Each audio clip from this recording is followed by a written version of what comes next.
de tes challenges et de tes défis. Certes, quelqu'un me dira, pasteur, ce n'est pas facile. Oui, je suis passé par là et je vous ai donné mon témoignage le mercredi. Ce n'est pas facile. Alors, qu'est-ce que nous devons faire? Pour ne pas s'attarder sur les blessures, c'est un culte d'enseignement, je m'efforcerai vraiment de nous parler calmement.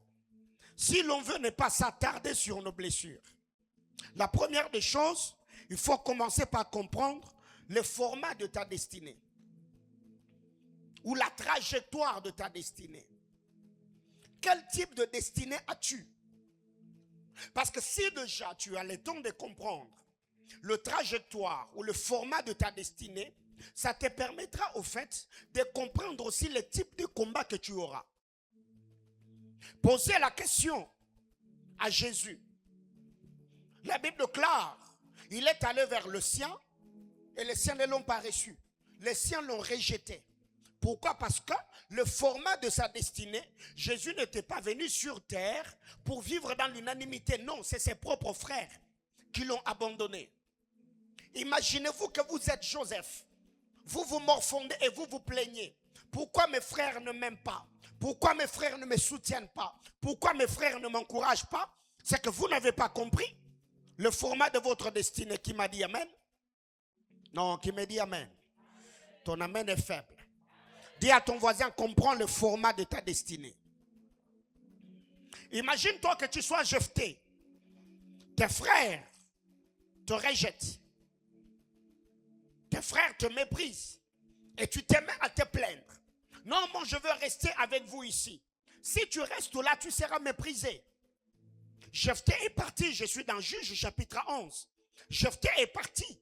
C'est après le départ de Jephthé qu'il a vu quel était le format de sa destinée. Il était au fait appelé à être roi, juge, chef de ses frères. Mais pour qu'il accède dans la classe ou le rang de privilégié, il a fallu d'abord en premier lieu qu'il soit rejeté. Joseph, mais même, certes la maison de Jacob te donnera de rêves, mais la maison de Jacob n'a pas de trône. Quelqu'un comprend de quoi je parle? Dans la maison de Jacob, il y a de rêves, oui, mais dans la maison de Jacob, il n'y a jamais de trône. Si tu restes chez Jacob, tu auras un hôtel. Parce que dans la lignée de Jacob, tous ceux qui savent faire, c'est bâtir des hôtels. Mais si Dieu t'a appelé à la royauté, ne reste pas dans la maison de Jacob. Parce que dans la maison de Jacob, il n'y a pas de trône. Qui m'a dit amen? Donc la première des choses, j'étais en train de dire, évite de t'apitoyer sur ce que tu as vécu, mais bats-toi autant que tu peux pour comprendre le format de ta destinée. Deuxièmement, il faut identifier l'esprit derrière ce qui t'arrive. Identifie l'esprit derrière ce qui t'arrive. Ceux qui écrivent, je travaille avec vous. Il faut identifier l'esprit derrière ce qui t'arrive.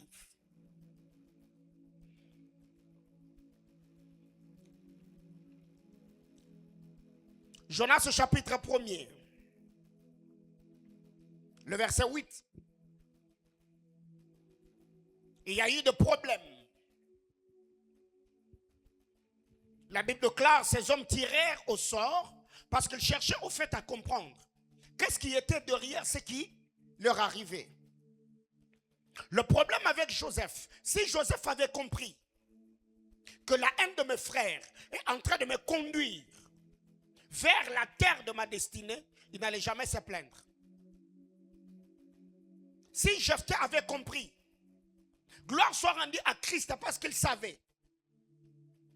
Mais quand vous regardez la vie de plusieurs personnes qui ont reçu le coup, les déceptions, le rejet, le trahison, manque d'ontation, dans l'histoire de la Bible et dans l'histoire de l'Église, vous vous rendrez compte que ces gens-là, au fait, ils ont béni le Seigneur juste après leur restauration.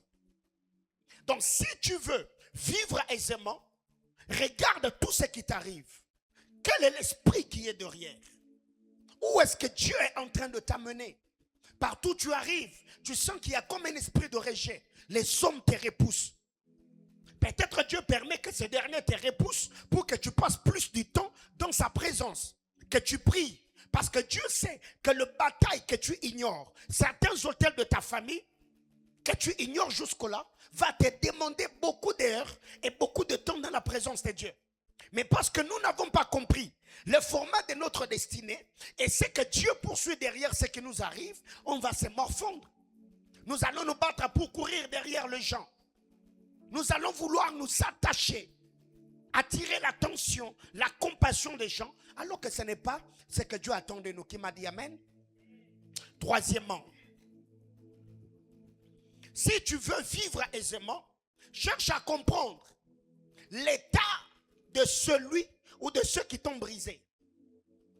Quand je parle l'état, ça veut dire l'état de leur cœur, leur état émotionnel, leur état psychologique, leur état psychique. Ils sont dans quel état? Parce qu'il a été dit, un blessé fera quoi? Blessera. Un brisé fera quoi? Brisera. Donc quand quelqu'un vient, il te blesse, il te brise, il te fait du mal, au lieu d'abord de te morfondre, cherche à comprendre. Cette personne-là, c'est qu'est-ce qu'il y a dans son âme?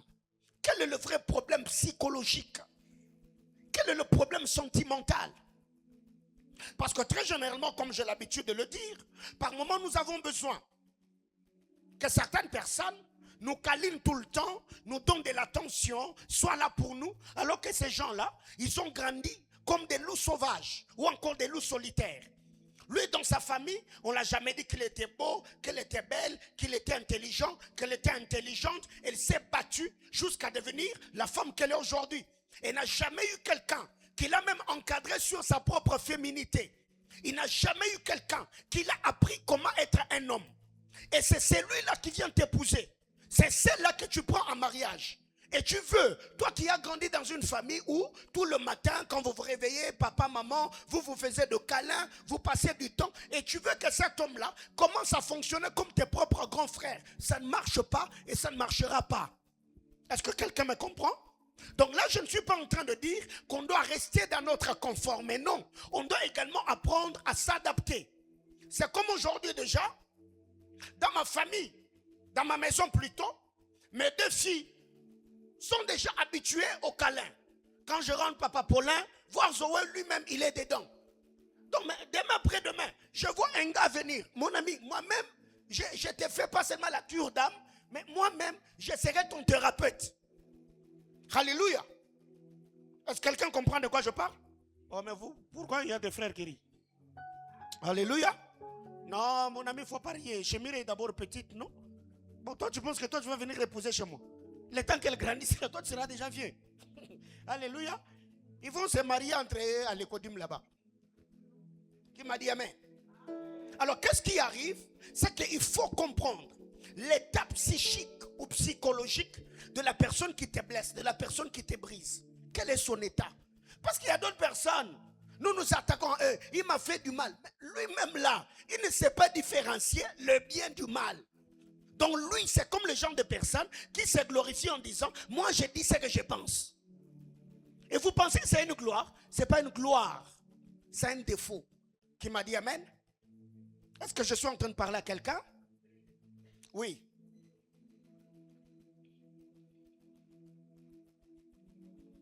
Quand vous regardez le rejet de Jésus, comprenez que derrière cela, il y a la méchanceté des pharisiens, les chefs religieux. Quand vous regardez le rejet des frères de Joseph, derrière cela, il y a la haine. La Bible déclare Joseph et Jacob aimaient Joseph plus que ses autres fils. Il était aimé plus que ses frères. Alors si vous voyez de telles personnes, c'est décider de mettre fin à la fin de leur jeune frère. Non, il ne faut pas attaquer. Il faut d'abord voir leur état psychologique. Qu'est-ce qui se passe dans leur tête? 3. Si tu veux vivre aisément ta vie, cherche à comprendre les buts derrière cela. Les buts de tous ces brisements-là. Les buts de toutes ces blessures-là.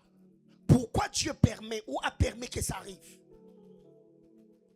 Parce que si tu arrives à comprendre les buts, eh ben, tu comprendras au fait l'être derrière ces objectifs. Parce que très généralement, je vous ai toujours dit, le ciel est le lieu de prise de décision, la terre est le lieu d'exécution. Et les hommes ne sont que des pions qui sont utilisés par des êtres invisibles. Les uns sont utilisés par Dieu pour nous bénir. Parce que Dieu ne bénit l'homme que par l'homme. D'autres personnes sont aussi instrumentalisées par Satan pour nous enfoncer et nous détruire. Donc dès que tu comprends les buts derrière ce qui t'arrive, tu identifieras également l'être derrière ce qui t'arrive. Ce qui m'arrive ici, les gens me repoussent peut-être parce que le Seigneur me réclame dans sa présence. Dieu veut que je sois dans la solitude.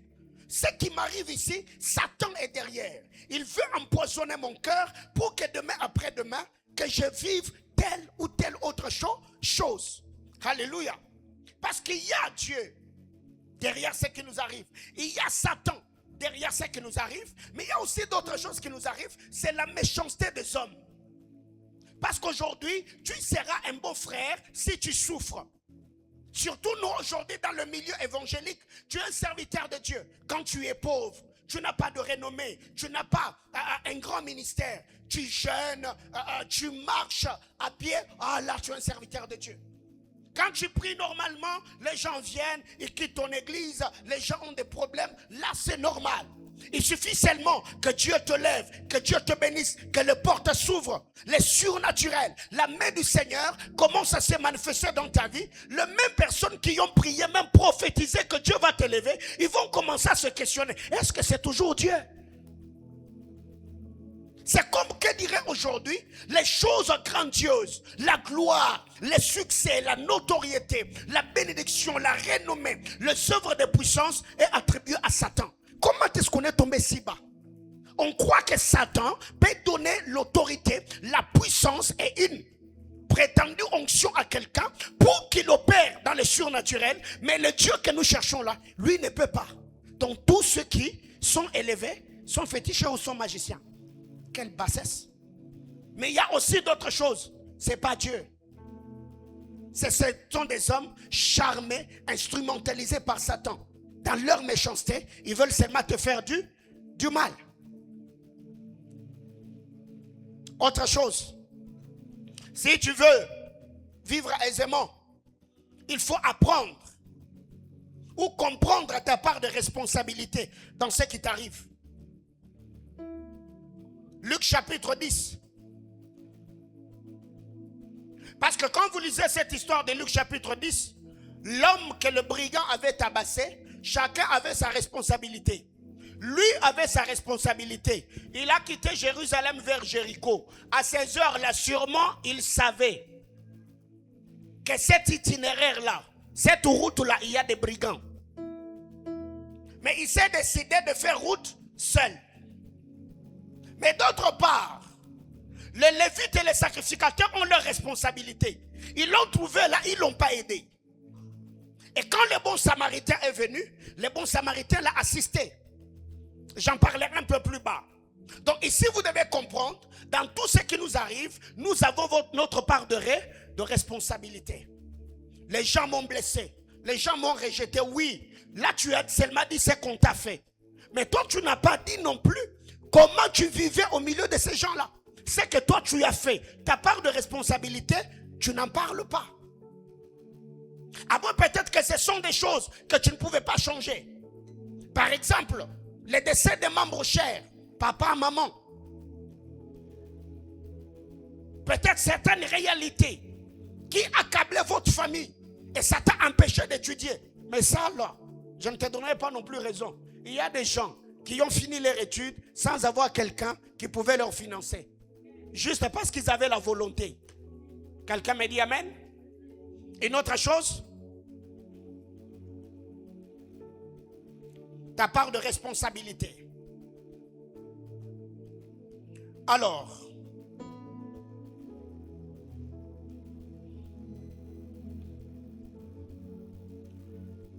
autre chose, il faut apprendre à rendre grâce à Dieu. Dans ce premier tableau, il faut apprendre à rendre grâce à Dieu. 1 Thessaloniciens chapitre 5, le verset 8. Rendez grâce à Dieu en toutes choses. Oui, je rends grâce à Dieu. Si c'est venu, c'est que Dieu a permis. Rien n'échappe à son contrôle. Il a permis que ça arrive. Je lui rends grâce. Alors, qu'est-ce qui fait que la guérison de plusieurs est lente? Pourquoi plusieurs personnes n'arrivent pas à guérir? Pourquoi plusieurs personnes, même après avoir passé plusieurs temps dans l'église, en servant le Seigneur, en lisant la parole, en parlant en d'autres langues, pourquoi plusieurs personnes, leur guérison est lente? Pourquoi les choses ne se passent pas? Alors que ces gens exposent leur vie tous les jours devant le trône de l'agneau. Premièrement, plusieurs ne guérissent pas seulement parce qu'ils passent leur temps en s'apitoyant sur leur propre sort. Beaucoup de gens ne guérissent pas. Pas parce que Dieu n'est pas disposé à le guérir, mais parce qu'eux-mêmes, tous les jours de leur vie, ils ne font que se morfondre. Ils ne s'apitoient que sur leur propre sort. Moi, c'est qu'on m'a fait. Moi, c'est que j'ai vécu. Moi, c'est qu'on m'a fait. Jean chapitre 5, Jésus arrive. Il pose la question à cet homme, veux-tu être guéri? La réponse était simple, n'est-ce pas? Oui, je veux être guéri. Non, je suis ici à 38 ans. Je n'ai personne pour m'aider. Toutes les fois où je cours pour me jeter dans la piscine, non, moi je t'ai posé la question. Veux-tu être guéri? Parce que la question que tu dois te poser avant moi, est-ce que quelqu'un d'autre t'avait posé cette question-là? Non. C'est oui ou non. Alors il y a des gens jusqu'à aujourd'hui, ils ne se relèvent pas. Pourquoi? Parce qu'ils se morfondent. Et je vous ai toujours dit, l'humain croit au pardon de Dieu, mais l'humain a du mal à se pardonner lui-même. Parce que tous les jours de notre vie, on se pose des questions. Qu'est-ce qui m'a pris? Qu'est-ce qui m'avait poussé? Pourquoi je l'avais fait? Pourquoi j'ai donné accès? Et si je n'avais pas pris cet argent-là, pourquoi? Mais quand on se tient devant Dieu, on demande pardon, on croit que Dieu nous a pardonné. Mais ce qui rend le pardon de Dieu inefficace dans notre vie, c'est quand nous-mêmes, on n'arrive pas à nous pardonner. Plusieurs ne guérissent pas, seulement parce qu'ils sont là. Papa est décédé en 1997. Aujourd'hui, tu as 37 ans d'âge, par exemple. À l'église, on dit, les orphelins, passez devant, on va prier pour vous. On voit un papa de 37 ans. Il passe devant. Je reçois la prière des orphelins. Mon ami, est-ce que tu es sérieux? Alléluia. Oui. Les parents ne sont plus. Il y a 3 ans, il y a 4 ans, il y a 5 ans. Mais relève-toi. Honore-le par le succès. Bats-toi autant que tu peux. C'est la décision que j'ai prise le jour où j'ai perdu mon défunt père, 99. J'étais encore trop jeune. Je me suis dit, si là où il est, si ceux qui sont de l'autre côté voient ce qui se passe sur terre, je voudrais que cet homme-là soit fier. Et qu'il regarde ceux qui seront autour d'eux, de lui plutôt, et qu'il lui dit, ce gars-là, c'est mon enfant. Et cette décision-là, au fait, m'a aidé à ne pas prendre l'alcool, à ne pas courir derrière le filles, à ne pas voler, à ne pas aller dans des boîtes de nuit. Ce qui fait que je n'ai pas fait la vie. Pourquoi? Parce que je me disais, j'ai quelqu'un à honorer. Mais la personne n'était plus parmi les vivants. C'est qu'il faut un moment arrêter à t'apitoyer. Ce qui t'arrive là arrive aux communs des mortels sur terre. Tu n'es pas le seul ou la seule qui vit ce que tu vis là. Même quand vous lisez la parole de Dieu, il y a des épîtres où Paul a écrit, recommandant en disant que cette lettre-là soit lue aussi à Éphèse. Que cette lettre-là soit lue ou ça à Corinthe. Pourquoi? Parce que c'est le même problème. Alléluia. Donc le problème d'Éphèse là, c'est le même problème qu'il y a aussi à Corinthe. Que cette lettre-là soit lue. Très généralement, tu penses que tu es seul parce que tu ne partages pas avec les autres. Qui m'a dit amen? Deuxièmement, pourquoi plusieurs ne guérissent pas? Parce qu'ils mettent la responsabilité sur d'autres personnes. Eux-mêmes n'arrivent pas à admettre qu'ils ont aussi un rôle à jouer, où ils ont leur part de responsabilité. Ça, c'est l'attitude des Juifs. Ils arrivent, ils trouvent un homme. Jean chapitre 9, ils posent la question à Jésus. Pourquoi cet homme est né aveugle? Qui a péché? C'est lui ou ses parents? Mais j'aime la réponse de Christ. Jésus dit, il dit ni lui, ce n'est ni lui, ni ses parents, ou ni l'un, ni l'autre. Il est né aveugle pour que la gloire de Dieu soit comment? Soit manifeste. Maintenant, imaginez-vous cet homme-là. On ne sait pas s'il avait quel âge. Parce que quand ses propres parents sont entrés au temple, ils ont renié. Ils ont dit non, non, non, non. Nous savons que lui, c'est notre fils. Mais ce qui lui est arrivé, il a de l'âge, il est adulte, qu'il s'explique lui-même. Maintenant, imaginez-vous. Vous recouvrez la vie à 30 ans. Et c'est ces jours-là que vous apprenez que c'est Dieu qui a permis que vous naissiez aveugle. Que vous souffriez 30 ans de votre vie. Parce que lui voulait tirer gloire. Vous voyez par moment ce que ça fait, hein? Donc plusieurs personnes ne guérissent pas parce qu'ils refusent. Ils mettent cette responsabilité-là. Pourquoi tu n'as pas étudié? Parce que papa n'avait pas de moyens. Pourquoi tu es dans ceci? Parce que ma famille. Pourquoi tu es dans cela? Parce qu'on m'a fait. Pourquoi tu n'as pas fait ceci? Parce que non. Il faut admettre, il faut te dire, dans ce qui m'est arrivé, je n'ai pas aussi joué ma partition, je n'ai pas bien fait les choses. Troisièmement, pourquoi la guérison de plusieurs est lente? Plusieurs ne guérissent pas, parce qu'il faut semblant d'aller mieux. Plusieurs sont malades, parce qu'ils font semblant. Semblant d'être guéris, semblant d'être en forme. Genèse 27, Ésaü a fait semblant. Mais il a pris la décision. Il a dit, mon frère, les jours où notre père va mourir, je vais le tuer. La femme de 2 rois dans l'histoire, la femme Sunamite, quand elle sort de sa maison, son mari lui pose la question, est-ce que ça va? Elle dit non. Tout va bien. Mais quand elle arrive au pied d'Élysée, bah, elle éclate. Plusieurs personnes ne guérissent pas parce que vous faites semblant. Et c'est parmi les choses qui ont fait que la guérison de Joseph soit lente. Je vais en parler. On joue au fort, non, il n'y a rien. C'est ce qui a plongé Absalom. Non, Tamar, calme-toi. Il n'y a rien du tout. Bien-aimés frères, vous n'avez pas un cœur de pierre, vous avez un cœur de chair. Alléluia. Quelque chose peut arriver. Vous sentez que vraiment ça vous a touché dans votre fort intérieur. Mon ami, il faut guérir. Parce que si tu fais semblant, tu développeras ce que j'appelle silence rancunière. Oui. Absalom n'a rien dit. Il a dit à Tamar, non, Amnon c'est ton frère, tais-toi. Lui a porté ses poids-là 2 ans durant. Je vais en parler. Silence rancunière. Il y a des gens comme ça, ils te sourient, hein? Vous parlez toujours, c'est ma copine, oh non, c'est bon. Mais dans son cœur là, il est en train de développer autre chose.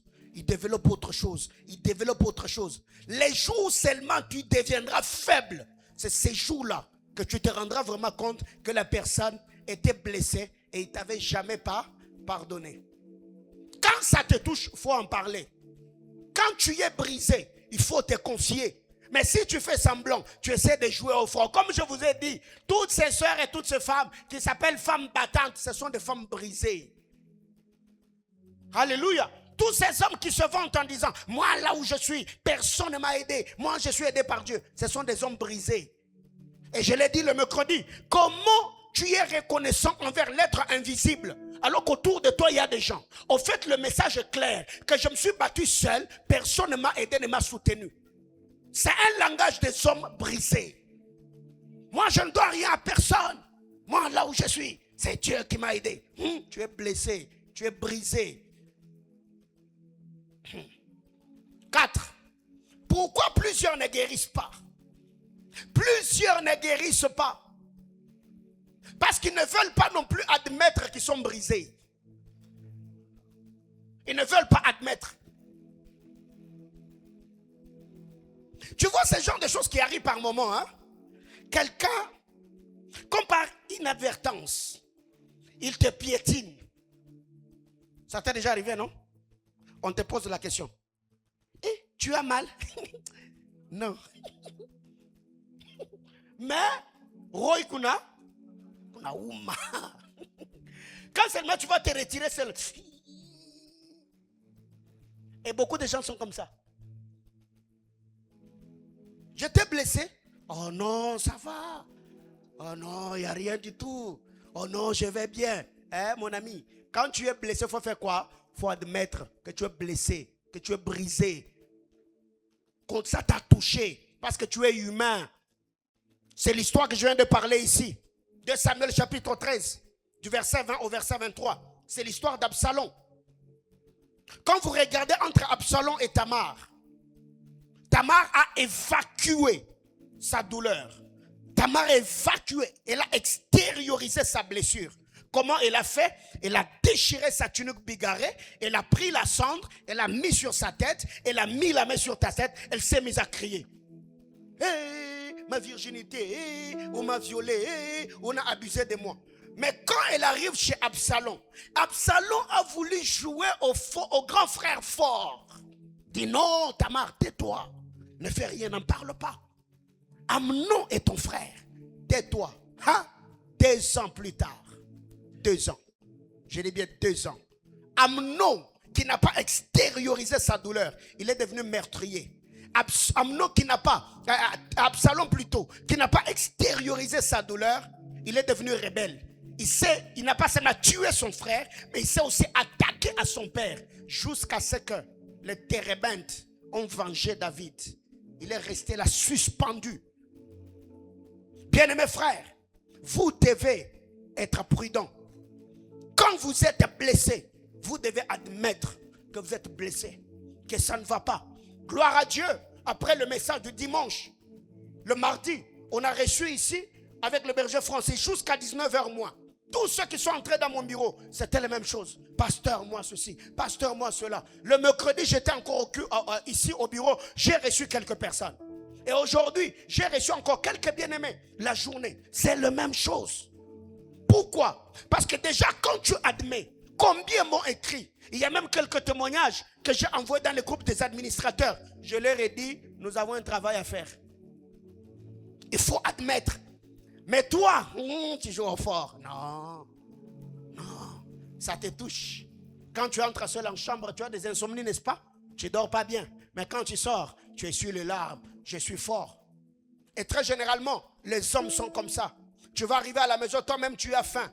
Tu es venu avec quelque chose. Prenons peut-être l'exemple, les pop-corn. Les enfants, tu en as 4 ou 5. Ils te tirent de gauche à droite. Tu joues au papa, non? Alors que toi-même tu as faim. Tu donnes. Mais après, tu n'as rien. Alléluia. Bien-aimé frère, quand tu es blessé, il faut parler. 40e point. 5. 5e point. Pourquoi plusieurs personnes ne guérissent pas? Parce qu'ils attendent les excuses de ceux qui les ont brisés. Parce que vous attendez que ceux qui sont brisés, ceux qui vous ont brisé plutôt, viennent s'excuser. Oh non, tu vois, je reconnais que je n'ai pas bien fait les choses. Je t'ai parlé durement, alors je viens, étant chrétien, est-ce que tu peux me pardonner? Et toi là maintenant, tu fais un peu semblant, tu pleures un peu. Jésus-Christ, fils de Dieu. Pilate est sorti, Matthieu chapitre 27. Il a dit, je vois rien en lui. Les hommes se mettent à crier, crucifiez-le. Que son sang retombe sur nous et sur nos enfants. Comme cela ne suffisait pas, ceux qui passaient l'injurier, vous voyez non? Ils ne sont même pas au courant. Parce qu'eux savaient que tous ceux qui sont crucifiés sont voleurs. Ceux qui passaient par là, ils sont entrés dans une histoire qu'ils ne regardaient même pas. Ils se sont mis là à l'insulter. Pire encore, Un autre bandit qui était avec lui à la croix s'est mis à l'insulter. Matthieu chapitre 27, le verset 38, le verset 39 et le verset 44. On l'a insulté. Maintenant, imaginez-vous, Jésus là, à la croix là, où les gens l'insultaient là, ils pouvaient aussi attendre, non? Pour que ces gens-là viennent s'excuser. Oh cher Jésus, on a compris et que toi tu étais le fils de Dieu et que dans tout ça tu n'as rien fait, alors est-ce que tu peux nous pardonner? Non, non, non, non, non. Pendant qu'il agonisait là, regardez la grandeur de son âme. Il dit, Père, pardonne-leur. Ils ne savent pas ce qu'ils font. Tu vois? La bonne manière de minimiser aussi ta douleur, c'est traiter celui qui t'a blessé comme étant ignorant. Il ne sait pas ce qu'il fait. Il ne sait pas. Mais très généralement, nous, on est comme un non. Il sait, il a fait consciemment. C'est consciemment qu'il a fait pour me blesser. Non, moi je ne peux pas pardonner. C'est une grande personne. Oh, grande personne en fonction de quoi? De l'âge? De la barbe? Des enfants qu'elle a eus? Mais non. Et regardez même, quand le capitaine qui était là reconnaît que Jésus, il dit non, certainement, cet homme était, il s'est excusé? Non. L'humain est comme ça. Plusieurs personnes, vous ne guérissez pas parce que vous attendez les excuses de ceux qui vous ont blessés. Et il y a des gens comme ça, ils te blessent, ils te posent la question, hey, t'as mal? Et toi aussi. Une petite blague comme ça. Une telle personne, quand est-ce qu'elle sera ou sera consciente qu'il t'a blessé? Parce que pour lui, jusque-là, tu n'as pas encore eu mal. Il te blesse, il vient encore vérifier. Il vous a pété, hein? Quand Mouké Bumbamogo et yo lemba penza, Zambali, faut Zambali. Moubal ne zamute mali bende, toi libanga. Alléluia. 6. Plusieurs ne guérissent pas parce qu'ils finissent par faire de leur blessure un appât. Ça veut dire, je dois rester dans mon inconfort pour attirer la pitié. Plusieurs personnes ne veulent pas guérir. Pas parce que Dieu n'est pas disposé à les aider, mais seulement parce qu'ils font de leur blessure un appât. Alléluia. Actes des Apôtres chapitre 3. Quand vous lisez la parole de Dieu, vous allez vous rendre compte qu'il y a des gens au fait. Même quand Dieu vient pour les aider, il s'arrange toujours pour faire pitié. Même quand Dieu les bénit, il va toujours faire certaines choses pour attirer au moins votre attention. Surtout ces enfants dont papa et maman sont morts alors qu'il était petit et qu'il habite chez les grands frères. Les soirs, il prend la chaise, il reste dans son coin. Là, il fait pitié. Vous devez maintenant venir. Oh non, comment tu vas, tonton? Est-ce que tu vas bien? Que veux-tu que l'on fasse pour toi? Hein? Mais aller à l'université au milieu de ses amis, lui là, c'est un gang. Alléluia. Vraiment à l'université, vraiment un grand django. Est-ce que vous connaissez des gens comme ça? Donc ils ont des humeurs bizarres. Ils sont insaisissables. On lui a fait du mal. Après un moment, peut-être à la maison, papa avait fait quelque chose qu'elle n'avait pas apprécié. Mais comme elle a besoin d'une perruque, elle change les humeurs. Et directement l'homme, sûrement elle est encore fâchée à cause de ce que j'avais fait. Non, sa colère là, c'est un appât. Elle a seulement besoin que tu t'intéresses. Mais chérie, mais qu'est-ce qui ne va pas? Tu vois ce qui était arrivé? Quand je pense, je suis blessé. Maman, 2 ans, 6 mois. Et directement pour se racheter. Bon, tu vois, la fois passée, tu m'avais dit que tu avais besoin de quoi? Bon, j'avais parlé de la perruque, mais tu m'avais dit que tu n'as pas l'argent. Alléluia. Oui. Il y a des gens comme ça, au fait, leur blessure devient un appât. Il faut que je reste dans cet inconfort pour attirer l'attention des gens. Il faut que les gens tournent autour de moi. Et dans la famille, on a des gens comme ça. Quand papa est concentré sur d'autres personnes, il va vous créer toute une rubrique. Juste pour attirer votre attention. Surtout les cadets. Et les fils aînés. Hein? Les fils uniques. Ils ont des histoires bizarres. Alors à un moment, faut timba. Faut timba penza. Faut timba. Tu sens que ces petits est en train de t'amener dans les histoires. Hein? Au timbelier. Avec tes petits. Et surtout avec les enfants. Ouais, moi j'en ai 3. J'ai déjà compris le tempérament de chacun. J'ai dit non, ouais, bah blague na. Et papa petit, kendo là là. Bah blague na on a bio. Alléluia. Ouais. 7.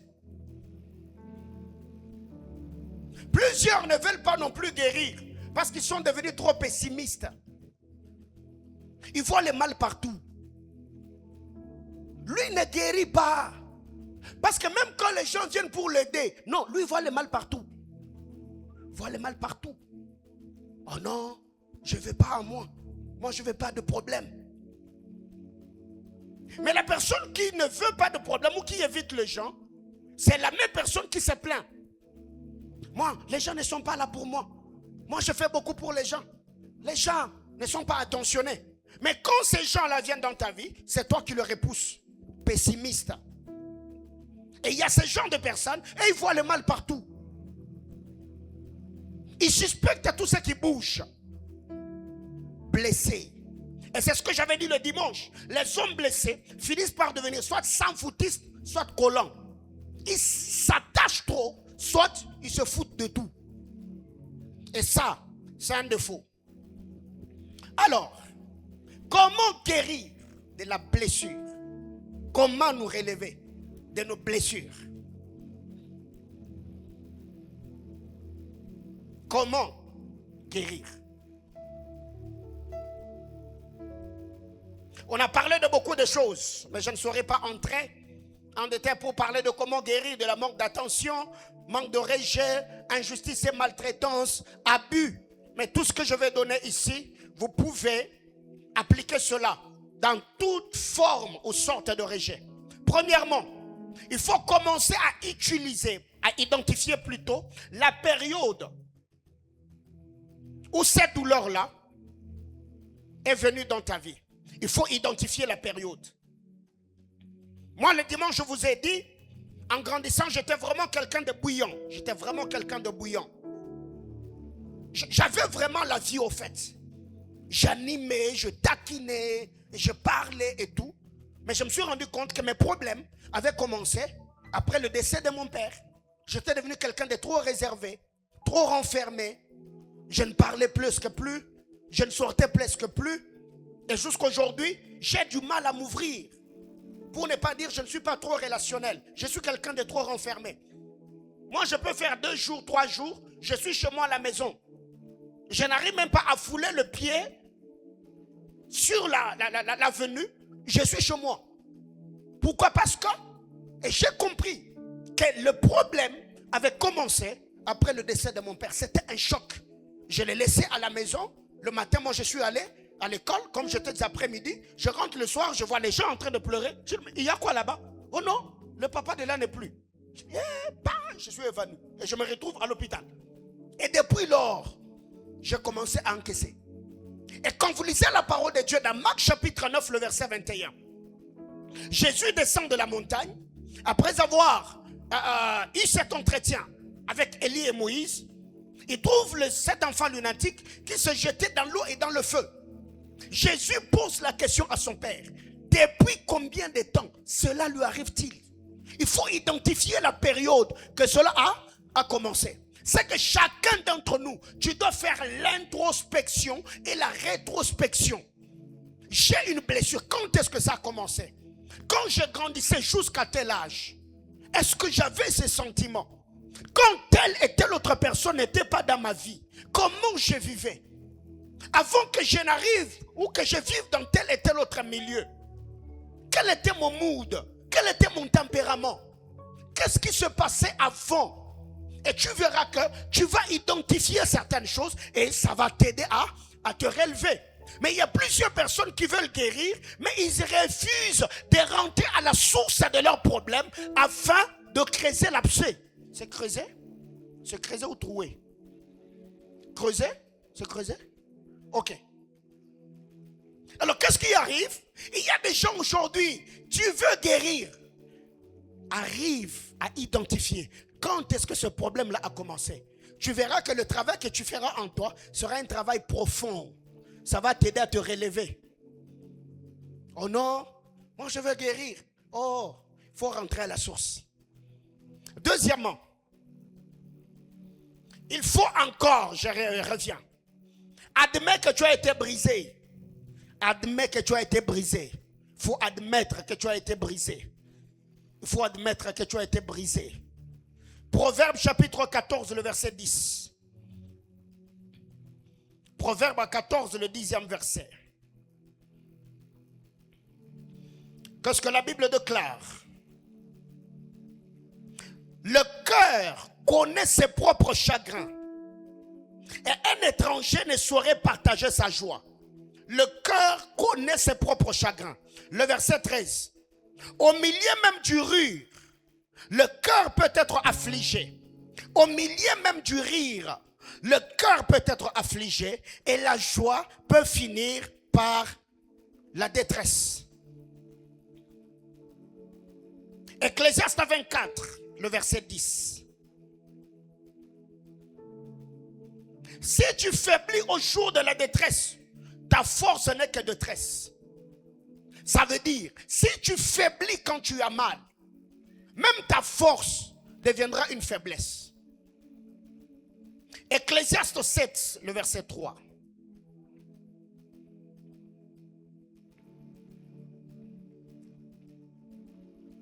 Mieux vaut le chagrin que le rire, car avec un visage triste, le cœur peut être content. Ceux qui écrivent, j'ai dit, Proverbe 14, 10, Proverbe 14, 13, Proverbe 24, 10, Ecclésiaste 7, 3. Alors ici, qu'est-ce que j'étais en train de dire à l'église? Faisons quoi?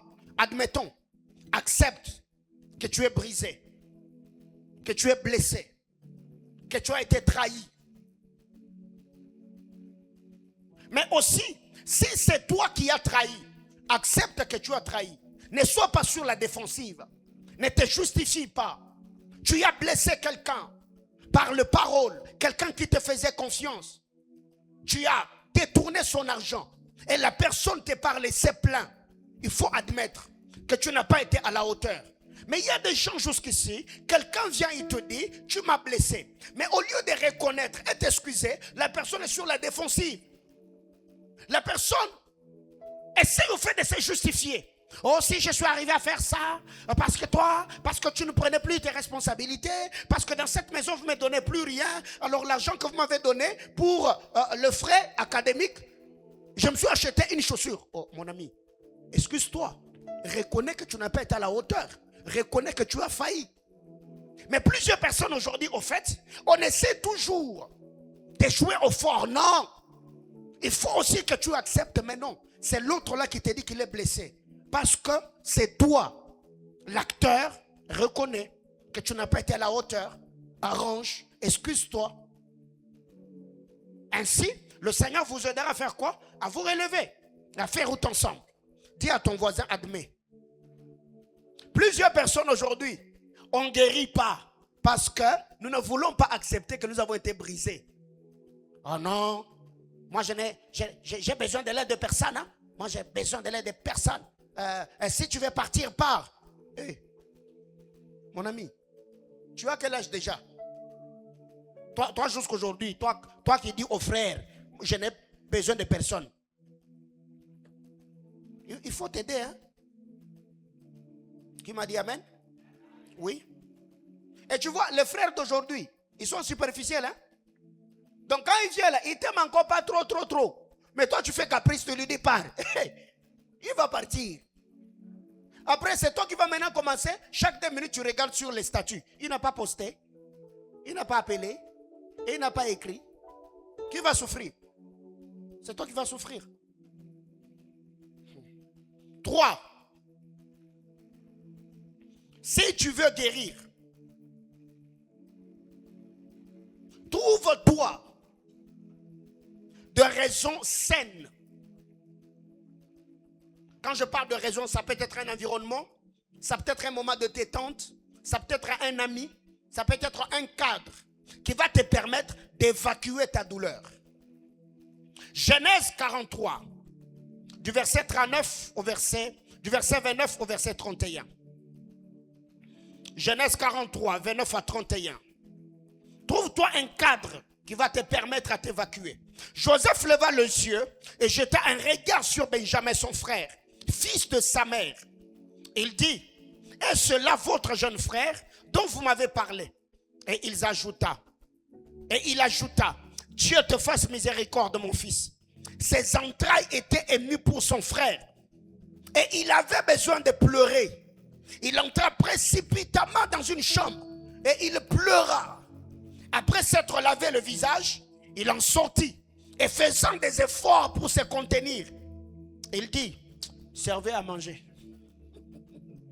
Les grands Joseph. La question que je me suis posée aujourd'hui, quand les autres, les 10 sont venus, Joseph les a reconnus. Comment expliquer que quand Benjamin vient, Joseph n'a pas reconnu Benjamin? Il a fallu qu'il pose la question si c'était lui Benjamin. C'est que la douleur de Joseph était tellement vive que tous ceux qui étaient présents, alors qu'il était en train d'être vendu, il a gardé dans sa mémoire leur esprit ou leur visage. Parce que Benjamin était absent. Benjamin était avec papa. Mais tous les 10 étaient là. Quand ils sont arrivés, Joseph les a reconnus. Pourquoi? Parce que les traces de leur trahison avaient laissé des lésions dans sa cerveau et dans sa conscience. Mais quand Benjamin arrive, il a fallu qu'on dise à Joseph, c'est lui Benjamin. Mais malgré cela, quand Joseph voit son frère, la Bible déclare, les entrailles, il fut ému. Il se retire. Un cadre où il était seul. Le grand Joseph, le premier ministre, le gouverneur, il se met à pleurer. Il pleure. Après, il veut maintenant jouer au fort. Non, Joseph, pleure avec eux. Sors au milieu de la pleurez. Parle-le, pleure. Il se lave le visage. Joseph sort. La Bible déclare, après s'être lavé le visage, il sortit et faisait des efforts. Donc c'était plus fort que lui. Bien-aimé frère, quand tu es blessé là, trouve un lieu, trouve un cadre, cherche quelqu'un, une distraction saine. Parce que le mercredi, nous l'avons dit, que plusieurs personnes aujourd'hui qui sont blessées trouvent au fait satisfaction dans des choses qui ne glorifient pas Dieu. Plusieurs prennent de la drogue, plusieurs se livrent au plaisir sexuel, d'autres personnes se livrent à l'alcool, au tabagisme et tout ce qui va avec. Non! Parce que je suis blessé, je trouverai un cadre qui va me permettre à faire quoi? À évacuer ma douleur. Les autres, c'est la présence de Dieu. Quand il a une douleur, il a besoin de prier. D'autres, c'est la montagne. Il faut avoir ce genre d'état de détente.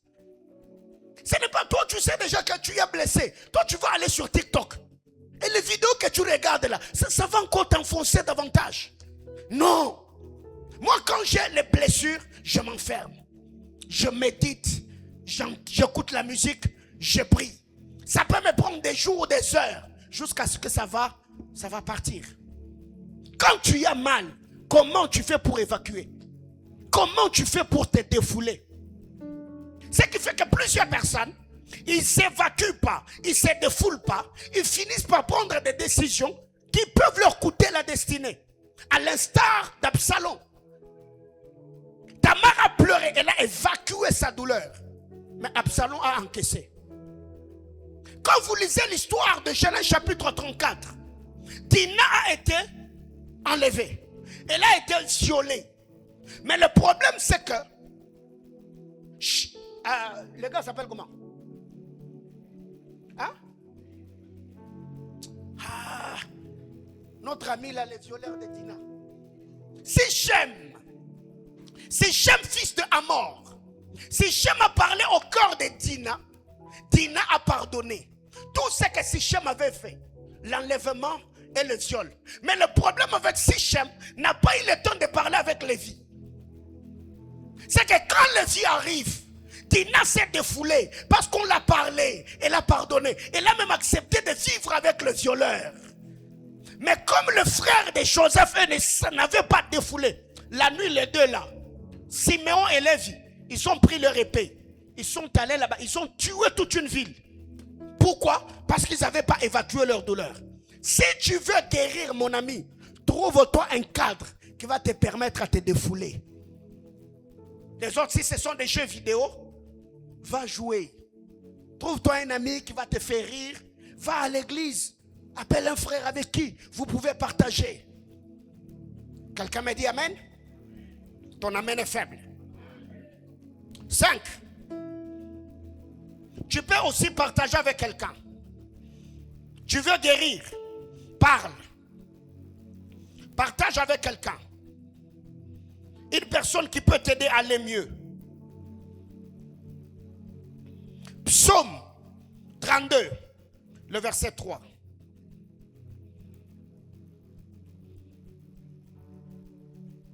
Cet enseignement, mon ami, il faut suivre ça.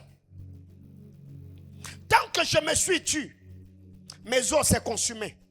Je gémissais toute la journée. Tant que je me suis tué, mes os s'est consumé. Tu sens que tu as une douleur. Trouve-toi quelqu'un. Quelqu'un avec qui tu peux parler. Pas nécessairement la personne qui t'a fait du mal. Pas nécessairement la personne qui t'a blessé. Va voir quelqu'un. Partage avec la personne. Mais rassure-toi que celui que tu vas voir n'est pas aussi blessé. Parce que vous voyez dans cette histoire, déjà Absalom avait une disposition ou une prédisposition. Quand Tamar est allé parler à Absalom, au lieu que Absalom évacue sa douleur et aide sa soeur à guérir, Absalom a pris le poids sur lui. Il a consolé Tamar. Tamar est resté désolé dans sa maison. Mais avec le temps, lui, il est devenu meurtrier. Le psalmiste dit, tant que je me suis tué, qu'est-ce qui m'arrivait? Mes os s'est consumé. J'ai gémissé toute la journée. Il y a des gens ici, vous avez besoin de parler. Vous avez besoin de vous confier. Vous avez besoin de trouver des confidents. Des gens qui seront pour vous des poubelles à couvercle. Quelqu'un avec qui tu peux parler de tout ce que tu as connu, de tout ce que tu vis. Sans pour autant que la personne te juge. Mais aussi sans pour autant que la personne ne fasse fuiter tes confidences. Vous avez besoin de ces gens-là. Quelqu'un avec qui tu peux même parler. Présenter ton humanité. Sans pour autant que la personne te juge. Mais cela ne veut pas dire qu'il faut que la personne nourrisse tes blessures. Non. Ou nourrisse ta faiblesse. Non. Une autre chose. Quand il faut parler, 1 Samuel chapitre 1er, le verset 16.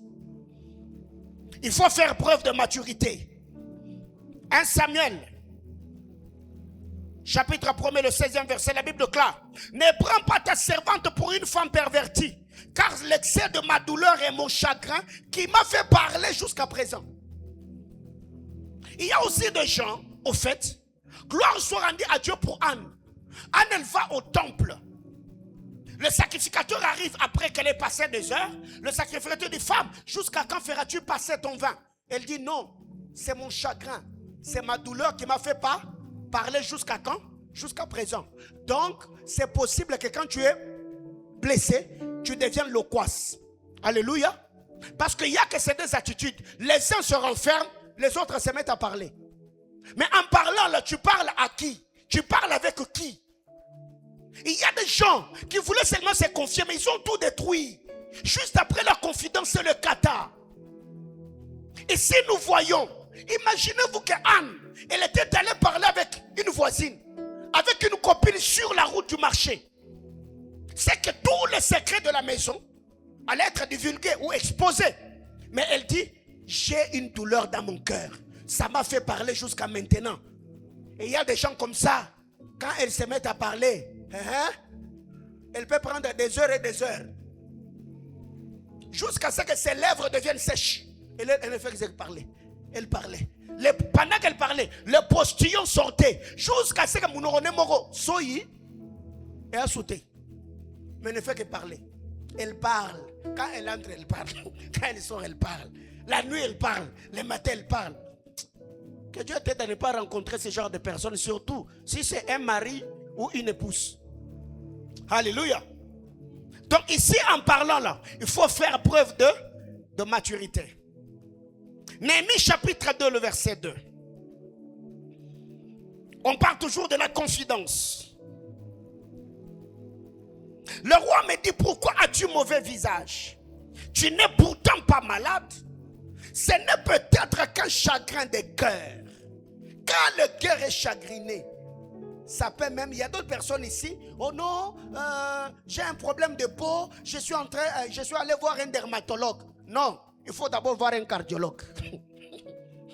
Il faut voir un thérapeute. Il faut d'abord, il y a d'autres personnes, parce que ici le roi dit, peut-être c'est un chagrin de cœur, tu as un mauvais visage. Il y a d'autres personnes, on a parlé de maladies psychosomatiques. Aujourd'hui, quelqu'un qui a 13 ans, 14 ans, il souffre de la tension artérielle. Il a de maladies, on appelle ça comment? L'estomac, c'est quoi? La gastrite. Mais mon ami, tu n'as que 14 ans. Le problème de tension, comment tu as eu ça? Pourquoi? Parce que le cœur encaisse. Chagrin, douleur du cœur peut te rendre malade. Une autre chose, rapidement je vais citer, vous allez écrire parce que ce sont des choses que vous connaissez déjà. Ici, si tu veux guérir, parle avec la personne qui t'a blessé si cela est possible. Cherche la personne qui t'a blessé si cela est possible. Mais prie pour son cœur avant d'aller lui parler. Matthieu chapitre 5, le verset 23 et le verset 24. C'est l'histoire que vous connaissez. Matthieu 5, 23 et 24. Si donc tu présentes ton offrande à l'autel et que là tu te souviennes que ton frère a quelque chose contre toi, laisse là ton offrande devant l'autel et va d'abord te réconcilier avec ton frère, puis viens présenter ton offrande. Quelqu'un me dit amen? Ici, la Bible dit, si là tu te souviens que ton frère a quelque chose contre toi, là, fais quoi? Laisse ton offrande, va faire quoi? Va arranger. Tu vois? Ah, Jésus. Pourquoi Jésus n'a pas dit, va avec ton offrande? Parce que Dieu met l'accent sur l'offrande. Parce qu'il sait, toi tu peux aller là-bas pour te réconcilier. Ça barde, tu n'as plus le temps de rentrer au temple. Donc, il faut d'abord laisser l'offrande. Va arranger. Des deux, vous verrez que c'est lui qui va arranger, a commencé d'abord à être au temple dans la présence de Dieu. Ça veut dire là, si Dieu peut te reprocher et te révéler que tu as un problème contre quelqu'un ou quelqu'un a un problème contre toi, c'est que Dieu ne t'a pas seulement révélé, mais il a aussi disposé le cœur et l'esprit de la personne pour t'écouter afin que vous fassiez la paix.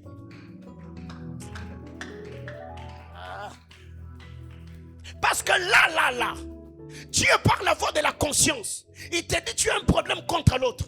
Pensez-vous que le Seigneur ne s'arrangera-t-il pas pour que quand tu iras pour faire la paix et que la personne soit disposée à te recevoir? Si tu sens que c'est possible d'aller voir la personne et lui dire, tu m'avais blessé, tu m'avais mal parlé, tu m'as trahi. Pas pour le blesser, mais pour que tu sois soulagé, fais-le si cela est possible. Mais si c'est ton père ou ta mère, mon ami, il faut prier le Seigneur. Parce que toi tu peux aller, oh maman, mais toi on va parler. Tu commences à parler. Papa, avant même que tu n'aies fini, c'est la chaussure qui te prend sur la tête. Donc toi tu vas me faire asseoir ici. Surtout avec le maman africaine ici. Ah, elle va même te chasser. Hein. Tu es impoli. Donc toi tu me fais asseoir pour me reprocher. Non. Moi, plusieurs fois, j'ai déjà demandé pardon à mes enfants. Oui, dans ma maison, même dans cette église. Quelqu'un vient, non, papa, j'avais tel problème. Vous n'avez jamais été là. Et je l'ai d'ailleurs fait aujourd'hui. Un bien-aimé qui s'était attaché à moi, et après un moment, je n'étais vraiment pas trop là. Surtout l'année passée avec tout ce que nous avons connu et tout. Il vient aujourd'hui, il me dit, non, Papa Paulin, je viens quand même vous dire, j'ai besoin que vous veniez prêcher chez nous. Mais l'année passée, papa, vous m'avez blessé. J'attendais tellement beaucoup de vous. Et j'étais obligé d'aller me greffer à un autre pasteur. Sur le champ, je lui ai dit, mon ami, excuse-moi. Pendant que toi, tu attendais que moi, je sois là pour toi, là. Moi, j'étais dans mes propres batailles. Vraiment, pardonne-moi en tout cas. Ce n'était pas que je ne te voulais pas. Non, non. Pardonne-moi. Je lui ai donné des conseils. Ne te détache pas là où tu t'es déjà attaché. Et en rentrant à la maison, présente des excuses à ta femme à mon nom. Quelqu'un me comprend? Donc si tu sens que tu peux voir la personne pour que vous fassiez la paix, fais-le. Si tout dépendait de toi. Une autre chose, accepte d'être aidé ou accompagné. Si tu veux guérir, accepte d'être aidé. Bien-aimés frères, vous savez, très généralement, étant pasteur, on observe les attitudes des gens quand on prêche. Aujourd'hui, on est devenu tellement superficiel et qu'on a besoin des vendeurs des illusions. Qu'on vient te dire, tu vas monter, alléluia. Tu vas percer. Oh, je décrète et déclare, cette année 2026, tes ennemis vont tomber. Oh my God, c'était chaud. Mais on voit quelqu'un qui est venu à l'église, pendant la prédication, il se lève et parle. C'est quoi le message? Ça ne m'intéresse pas. Alléluia. Oui. On se dit, c'est ça, au fait, la génération actuelle. On a besoin de vendeurs de rêves. Des gens qui nourrissent notre égoïsme. Ils ne traitent pas le vrai problème que nous avons. Des motivateurs. Non, non, non, non, non, non, non. Je suis prédicateur de l'évangile. Je ne suis pas motivateur. Qui m'a dit amen? Luc chapitre 10, du verset 30 au verset 35.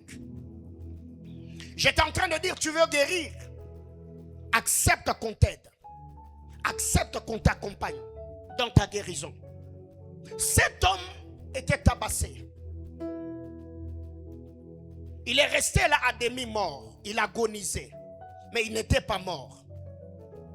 Voyez, le sacrificateur ne l'a pas touché. Il est passé outre. Le lévite ne l'a pas approché. Il est passé outre. Mais ce que j'aime avec lui, il s'est laissé aider par le Samaritain. Il pouvait aussi peut-être suspecter le Samaritain en disant, oh, moi déjà je suis dans cet état, bon, donc tu viens pour m'achever? Non. Il a laissé le Samaritain l'aider. Il a fait confiance au Samaritain. Le Samaritain l'a pris jusqu'à le déposer entre les mains d'un hôtelier pour sa guérison et sa restauration. C'est que cet homme, au fait, il était dans le besoin, mais il n'a pas joué au fort.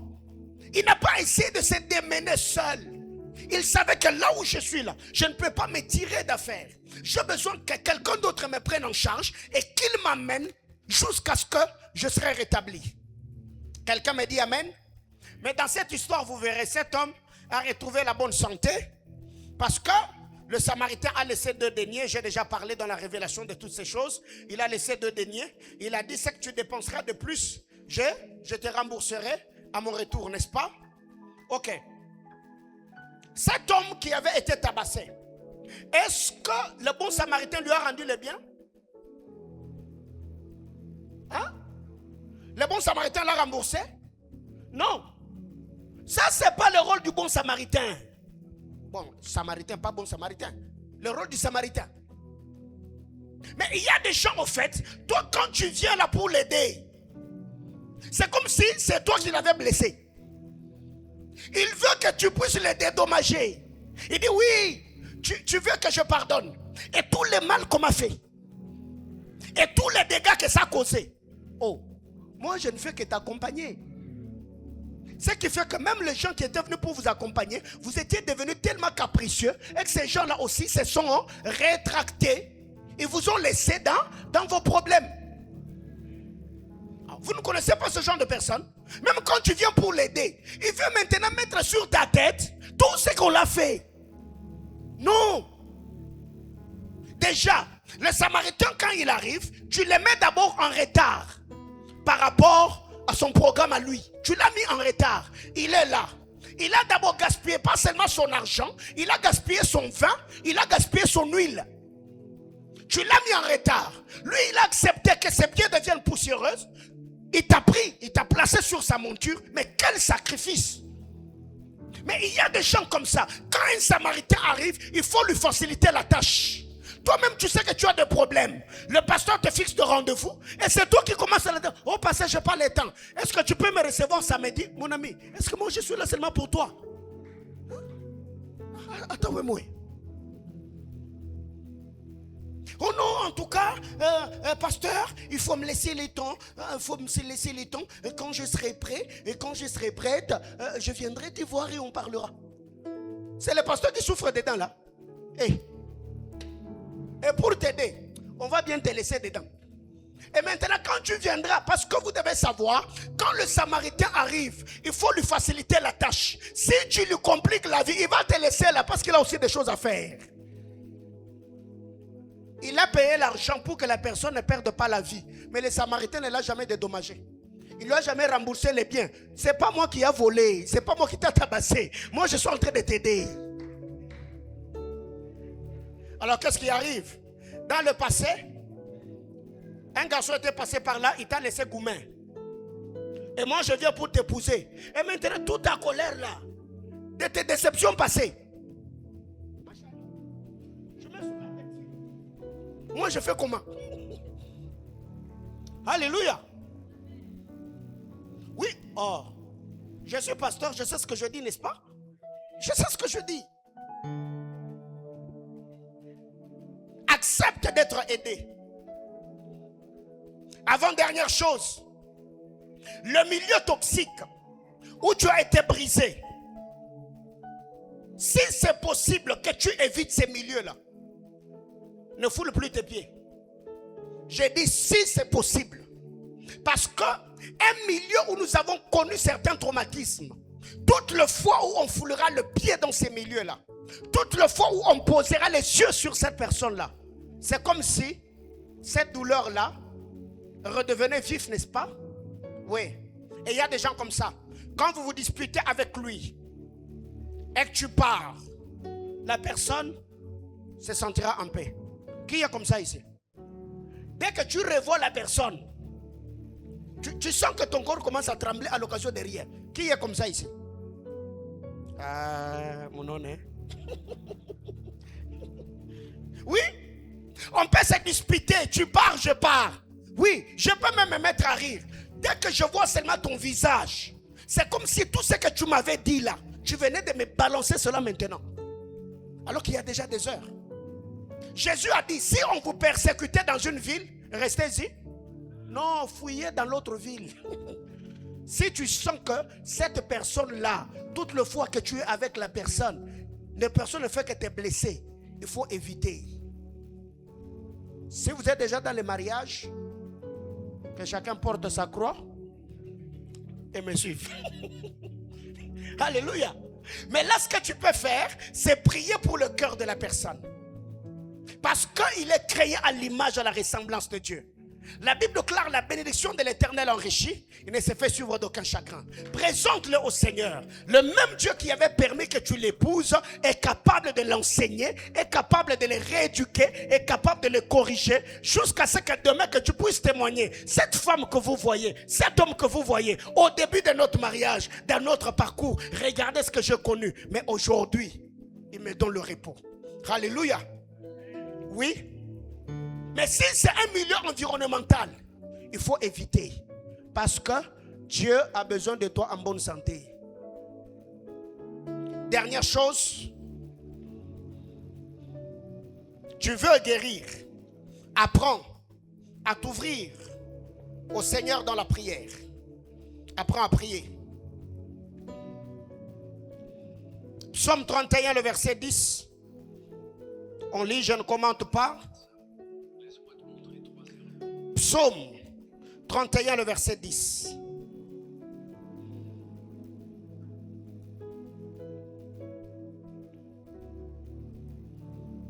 Il est écrit: aie pitié de moi, Éternel, car je suis dans la détresse. J'ai le visage, l'âme et le corps usé par le chagrin. Aie pitié de moi. La personne se présente, le psalmiste se présente devant Dieu. Il dit, je suis dans la détresse. Et cette détresse a fait que le visage, l'âme et le corps est usé. Psaume 55, le verset 3. On prie.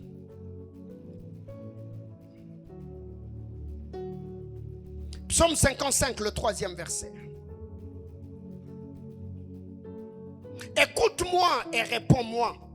Gère ça et là dans mon chagrin et je m'agite. Quelqu'un qui a l'amertume dans l'âme, il sera errant. Il ne sera jamais stable. Ni sur le plan émotif, sentimental, psychologique. Il sera errant. La Bible déclare et je m'agite. L'agitation. C'est les types de personnes, ils sont comme des pop-corn. Il a les sauts d'humeur tout le temps. Il ne sait pas se contenir. Que Dieu bénisse sa parole.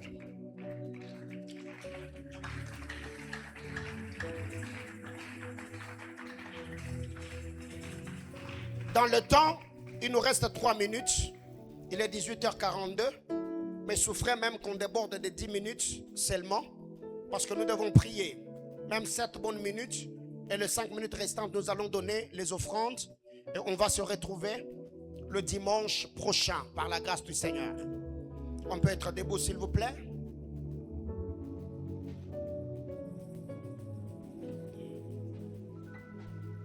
Qui ce soir, en toute honnêteté, sent qu'il a besoin du pardon, mais aussi d'accorder le pardon, en toute sincérité.